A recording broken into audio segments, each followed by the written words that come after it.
In the warm shallows of the Maldives, value began as labor before it became currency. Divers gathered tiny white shells from reefs, but they did not become money when they left the water.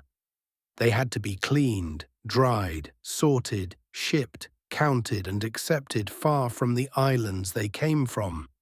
A cowrie only worked if recognition traveled farther than the shell itself. Its power did not rest in the shell alone, but in every future hand willing to take it. Cowrie shells became among history's most widely used natural currencies, moving through Indian Ocean routes, inland markets, and caravan networks across parts of Asia and Africa. Yet the same qualities that made them useful, smallness, durability, familiarity, and movement, also placed limits inside the system from the beginning. Before coins, before banks, belief ruled the world. Cowries worked because they were nearly ideal in their simplicity. Each shell was small, light, recognizable, durable, and similar enough to be counted in large numbers without constant dispute. Imitating them convincingly was not as straightforward as copying stamped marks or arbitrary tokens, because their value rested on a natural form that was widely understood. Before standardized coinage, they offered something rare, a portable unit strangers could accept without immediate negotiation. In ancient China, cowries were associated with wealth and exchange from an early period, and bronze imitations show how deeply the form entered economic and symbolic life. In India, Southeast Asia, and later many African markets, they served as everyday instruments of payment. Value here was not declared by a single ruler.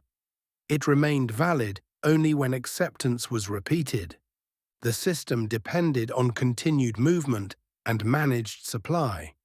Shells were harvested mainly in the Maldives and other Indian Ocean sources, then exported through maritime routes linking Bengal, the Malabar coast, island ports, and inland markets.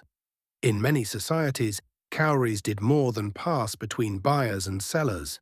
They measured obligation itself. Taxes, fines, dowries, ritual duties and wages could be counted in fixed quantities of shells. Strings, bundles, and bags reduced market disputes, but counting did not remove trust. It only made trust easier to repeat.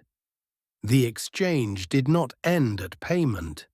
The shell carried its usefulness forward only if the next person also accepted it. This convenience carried quiet dependencies. Cowries had to travel thousands of kilometers across ocean and overland routes before they could function inland. Their distance gave them value, but it also made the system dependent on routes no user fully controlled.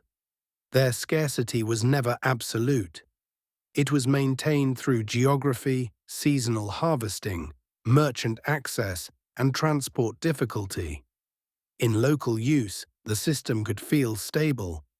A merchant in a West African market could count shells, confident that another trader would accept them later. Memory, habit, and reputation reinforced confidence. But that shared standard had to be renewed constantly. Without continued trust across the chain, the shells remained physically present, yet their power could no longer be reliably verified. The human reality was recurring. A farmer who brought millet or yams to market might leave with a pouch of cowries, their weight a quiet promise of future needs: seed, repaired tools, salt, or cloth. But the pouch did not close the exchange, it delayed it. The farmer now held value that depended on tomorrow's market honoring yesterday's payment. It did not guarantee security. It only held potential, dependent on others honoring the same standard after the harvest was gone and conditions had changed. Time did not reset the system. The person holding the shells still carried the risk. For centuries, cowries scaled well because they were familiar enough to trust, but not locally produced everywhere. Their foreign origin gave them useful neutrality in many inland markets.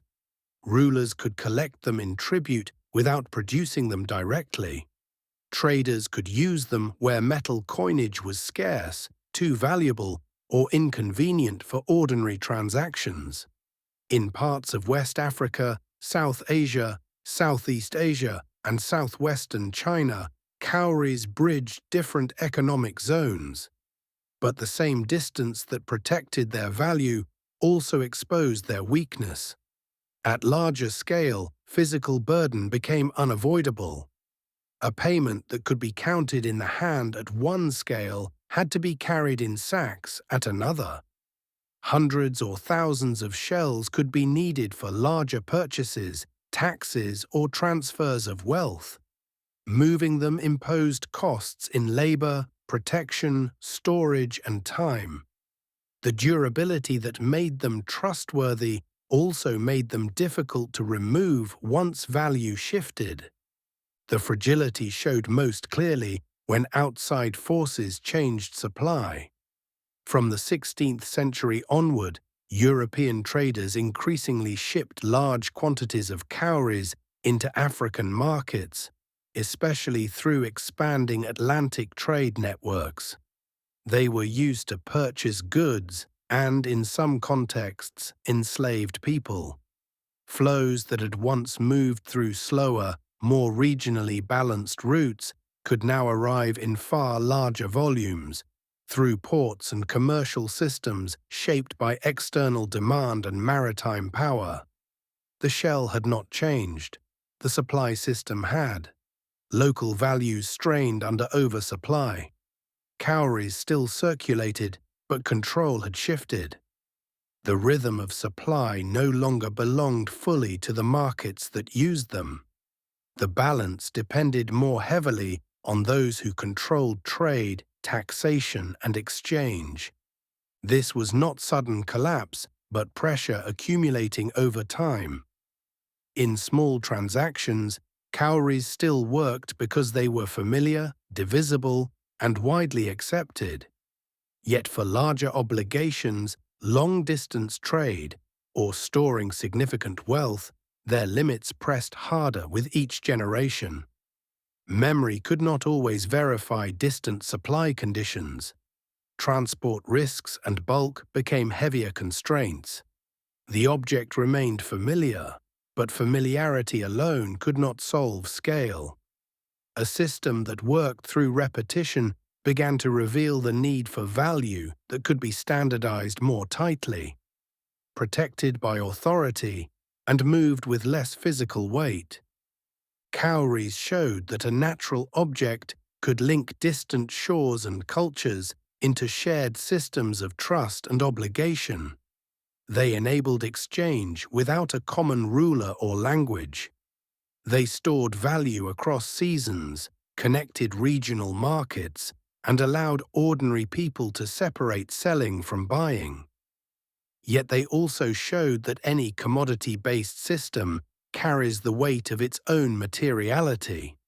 The shell could move value forward, but only by being moved itself.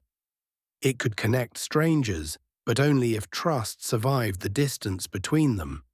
Its strength was portability. Its limit was that portability still required hands, routes, storage, and trust. The shells worked, but only as long as harvesting continued, safe passage remained possible, supply stayed within limits, and collective acceptance held firm. In the next episode, we will examine whale teeth, sacred stores of value. Through the contrast between highly portable shells and sacred teeth, whose power rested in ritual, memory, and social recognition, the different ways societies anchored value, and the different limits they faced, become clearer.